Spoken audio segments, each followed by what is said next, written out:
Hello नमस्कार, कैसा है मेरा यूट्यूब परिवार। अगर आप अपनी ईएमआई को नहीं दे पा रहे हो तो अब तैयार हो जाइए। जो भी आपके नज़दीकी थाना है वहाँ पर बैंक एनबीएफसी कंपनी को ये राइट्स मिल चुके हैं कि वहाँ पे जाके आपके खिलाफ एफआईआर रजिस्टर कर सके। और एफआईआर भी पता है किस किस चीज़ों की रजिस्टर हो रही है। सबसे पहले तो आपके ऊपर 406, 420 ऐसे बहुत सारी धाराएं हैं रिकवरी को लेकर, जो बैंक एनबीएफसी कंपनी आपके नज़दीकी थाने में रजिस्टर कर रही है। और रजिस्टर ही नहीं, अब उसके बाद जो वहाँ के जो पुलिस है वो अब रिकवरी का भी काम करेंगे, आपके घर पे आएंगे, रिकवरी करेंगे। अगर आप पैसा नहीं दे पाते हो तो आपको पकड़ के जेल में भी ले जाएंगे। और ये सारी चीज़ें जो नोटिफिकेशन है आपको व्हाट्सएप के द्वारा आपके मोबाइल पे भेज दी गई है। अगर आप दिए गए टाइमलाइन में पैसे दे देते हो तो ठीक है, अगर आप पैसे नहीं पेमेंट कर पाते तो आप भी जेल जाने के लिए तैयार हो। तो वीडियो को शुरू करते हैं, क्योंकि आपने जो ये पूरा हेडलाइन सुना, आज मेरे एक सब्सक्राइबर है जिससे मैं बात कर रहा था, उनके अपॉइंटमेंट्स थे, वो इतना ज़्यादा घबराए हुए थे क्योंकि उनको एक बकायदा पूरा मैसेज आया। और मैसेज में ये हर एक चीज़ को मेंशन किया था कि अगर आप अपने ईएमआई को नहीं पे कर पाते हो तो आपको नज़दीकी थाने, वहाँ पे थाना का नंबर, नाम और जो जिसको ये चार्ज दिया गया सब कुछ इन्फॉर्म किया गया था। और वो डर के मारे इतना ज़्यादा घबरा गए थे कि उन्होंने क्या किया कि अपनी बीवी का पूरा गहना वगैरह सब बेच बाच के पैसे को इकट्ठा किया। फिर पता नहीं कहाँ से उन्हें ये वीडियो दिख गया, हमारा वीडियो दिखा, उन्होंने हमसे बात किया। फिर हमने उन्हें समझाया कि आखिरकार ये पूरी माजरा जो है, ये पूरा सिस्टम है, वर्क किस तरह से करता है। अगर आपको भी नज़दीकी थाने से ये मैसेज आ रहा है कि आपके ऊपर एफआईआर हो रहा है तो आपको क्या करना है, इसकी पूरी प्रक्रिया क्या है, इसको पहले समझे तब जाके कोई एक्शन ले। क्योंकि देखिए, ये जो ईएमआई है, लोन है, सबसे पहले हम आपको बोले कि अगर आपको ज़रूरत नहीं लगता, अगर आपको लगता है कि किसी भी तरह से आप बहुत ऐसी स्थिति में हो जब कोई समाधान नहीं, तब जाके कर्ज ले। अगर शौक पूरा करने के लिए अगर आप कर्ज ले रहे हो तो सबसे पहले अपने आप को पूरे फाइनेंशियल कैरियर को तबाह कर रहे हो। तो ये गलती कभी भी ना करें कि आप शौक पूरा करने के लिए कर्ज ले रहे हो। अब ये चीज़ क्या होता है कि ये पूरा वर्क कैसे करता है, एफआईआर प्रोसेस क्या है, नज़दीकी थाने में कैसे रजिस्टर किया जाता है, हर एक चीज़ को बताते हैं। देखिए, कोई भी बैंक, एनबीएफसी कंपनी या किसी भी फाइनेंशियल इंस्टीट्यूशन के पास इतने अधिकार नहीं है कि वो आपको नज़दीकी थाने में जाके आपके खिलाफ कोई पर्चा दर्ज कर सके। और कभी भी लोन रिकवरी या लोन के रिगार्डिंग कोई भी इंफॉर्मेशन थाने में या कोई भी पुलिस स्टेशन पे रजिस्टर नहीं होता। बैंक, एनबीएफसी कंपनी के पास अगर कोई भी शिकायत है तो 90 दिनों के बाद, 3 महीने के बाद, अगर आप पैसे नहीं रिपेमेंट कर पा रहे हो, अगर पेमेंट नहीं हो रहा है, तो उनको अधिकार है कि आपके ऊपर आपके लोन के एनपीए होने के बाद जाके कोर्ट में आपके ऊपर शिकायत करेंगे। कोर्ट में ही ये जाता है, केस वगैरह होता है जिसे समन आता है। अब कोई भी हमारे देश का लोअर कोर्ट हो या हाई कोर्ट हो, कभी भी व्हाट्सअप नहीं करता, कोई भी बैंक व्हाट्सअप नहीं करता, कोई भी नोटिस एज अ व्हाट्सअप आपको नहीं भेजा जाता। अगर किसी भी कोर्ट को अगर आपको कोई भी सूचना देनी होगी, किसी भी तरह से आपको जानकारी देनी होगी, तो वो बकायदा आपके ऊपर समन भेजेगा। यहाँ पे देखिए, 3 बार समन या जो नोटिस है इसको भेजे जाते हैं, 3 तरह से समझिए।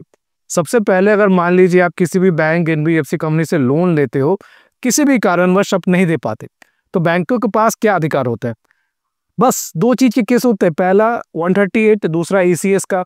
इसी को लेकर बैंक कोर्ट में जाता है।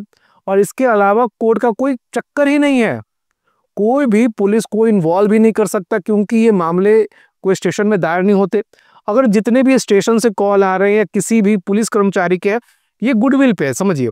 एज अगर हम रिकवरी एजेंट काम कर रहे हैं, अगर मेरा कोई लोन मैनेजर है तो मेरी जान पहचान किसी फलने कोई पुलिस वाले से है, किसी थाने से है। अब मेरा टारगेट मीट नहीं कर रहा तो एज हम उनको बोलते हैं काम कीजिए, मेरे भी यहाँ पे थोड़ा सा फ़ोन कर दीजिए।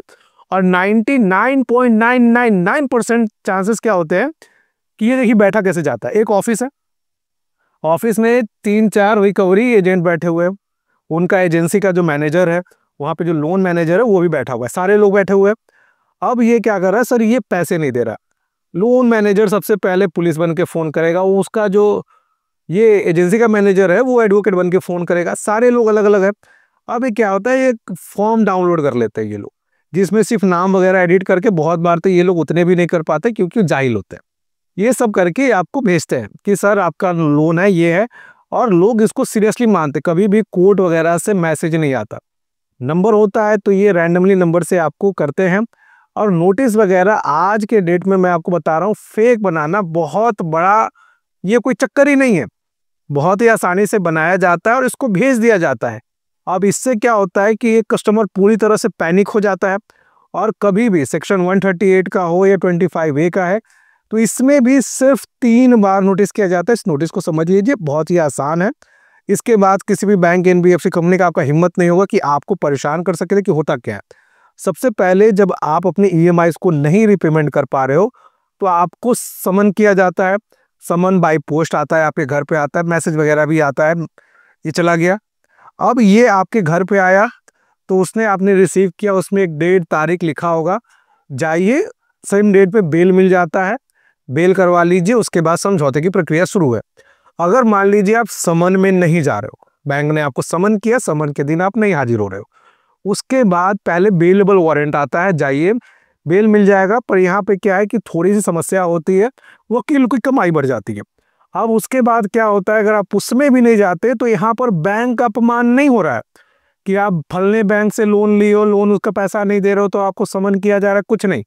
बैंक को मतलब ही नहीं है, कोर्ट को मतलब ही नहीं, पैसा दो चाहे नहीं दो। हमारे देश में कोर्ट में लगभग 5.25 करोड़ केसेस चल रहे हैं। अब कोर्ट को ये मतलब नहीं ना है कि खाली हम लोन का रिकवरी करवाएं। अब कोर्ट सिर्फ रिकवरी करने तो बैठा नहीं है, या कोई पुलिस स्टेशन में भी कोई रिकवरी का कार्य तो हो नहीं रहा है। तो ये एक चीज समझिए, एक ट्रैप है। अब यहाँ पे क्या होता है कि जाइए बेल करवा लीजिए। अब जो केसेस हो रहे हैं, जो पुलिस है, जो थाने में जा रहे हैं, सजा हो रही, इसका मूलभूत कारण समझिए। यहाँ पर जब आप कोर्ट में नहीं जाते, समन में, बेलेबल वारंट में, फिर नॉन बेलेबल वारंट जारी होता है, तो कोर्ट का अपमान कर रहे हैं, इसके लिए सजा होता है, 14 दिन का न्यायिक हिरासत होता है। और कभी भी सेक्शन 138 में 25A में 2 साल की सजा और 100% पेनल्टी का प्रावधान है। ये भी तब जब आप नहीं जाते, और वो भी कोर्ट में तय किया जाता है सिचुएशन के हिसाब से कि आपको कितना पेनल्टीज भी लगाया जाएगा। अगर आप सिर्फ समन में चले जाते हो, ईएमआई दे रहे हो नहीं दे रहे हो, सिर्फ समन में जा रहे हो, अपने बेल करवा ले, तो कुछ किसी को जेल वेल होता नहीं है।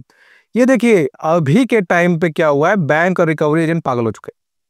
पैसे चाहिए, पैसे चाहिए, पैसे के लिए तो कभी कभी हमको डर लगता है कि ये खुद आरबीआई की तरफ से लेटर ना भेज दे।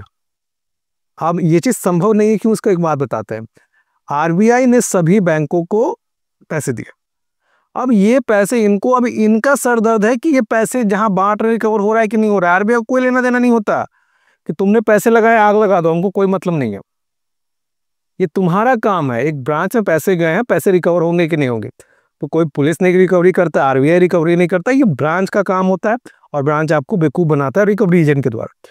इसी तरह से बैंकिंग इन्फॉर्मेशन में अगर आपको कोई दिक्कत हो रहा है, परेशानी हो रहा है, बैंक आपको परेशान कर रहा है, तो आप दिए गए नंबर पे संपर्क कीजिए, हम आपसे पर्सनली बात करेंगे, बताएंगे क्या सच्चाई है। जय हिंद, वंदे मातरम।